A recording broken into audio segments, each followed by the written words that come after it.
Welcome back to Ravi గారి రుచులు. ఈరోజు మన వంటింట్లో నోటికి ఎంతో కమ్మగా, తినేటప్పుడు పుల్ల పుల్లగా, తీయగా చాలా రుచికరంగా ఉండే టమాటా దోసకాయ పచ్చిబదల పచ్చడి ఎలా ప్రిపేర్ చేసుకోవాలి అనేది నేను మీకు చూపిస్తాను. ఇది తినేటప్పుడు చాలా కమ్మగా ఉంటది. అంత కమ్మగా ఎలా ప్రిపేర్ చేసుకోవాలి అనేది నేను మీకు చూపిస్తాను. ఇంకెందుకు లేట్, ప్రాసెస్ లోకి వెళ్ళిపోదాం పదండి. ఇక్కడ చూపిస్తున్నట్టు దోసకాయని చెక్కు తీసుకొని చిన్న ముక్కలుగా కోసి పెట్టుకోవాలి ఇలాగా. తర్వాత టమాటాని 4 ముక్కలుగా కోసుకోవాలి. పచ్చిమిర్చి, ఈ పచ్చడికి తగినంత కారానికి సరిపడా పచ్చిమిర్చి, ఒక చిన్న కప్పు ధనియాలు, ఒక చిన్న కప్పు జీలకర్ర, 10 నుంచి 15 వెల్లుల్లి, ఒక చిన్న నిమ్మకాయ సైజు చింతపండు, ఇలా ఇవన్నీ ముందుగా ప్రిపేర్ చేసి పెట్టుకోవాలి. తర్వాత పాన్ పెట్టి అందులో 2 టేబుల్ స్పూన్ల నూనె వేసుకొని జీలకర్ర, ధనియాలు వేసి వేగనివ్వాలి. అవి చిటపటమనిన తర్వాత పచ్చిమిర్చి వేయాలి. అవి వేగేలోపు టమాటాలు కూడా వేసుకోవాలి. మూత పెట్టి వీటిని 10 నుంచి ఒక 15 నిమిషాలు మగ్గనివ్వాలి. టమాటాల మీద తోలు విడిలే వరకు. తర్వాత మూత తీసి స్టవ్ ఆఫ్ చేసుకొని చింతపండుని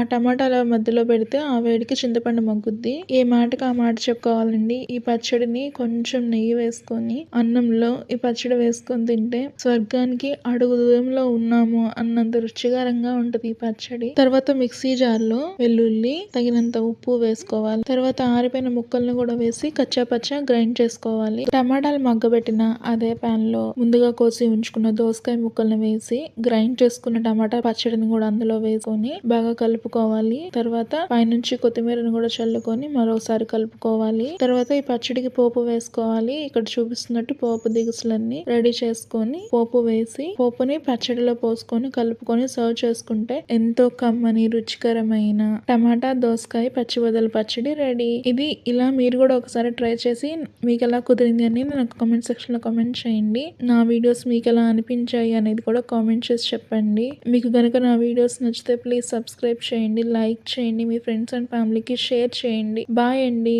సైనింగ్ ఆఫ్ మీ రవి గారి రుచులు.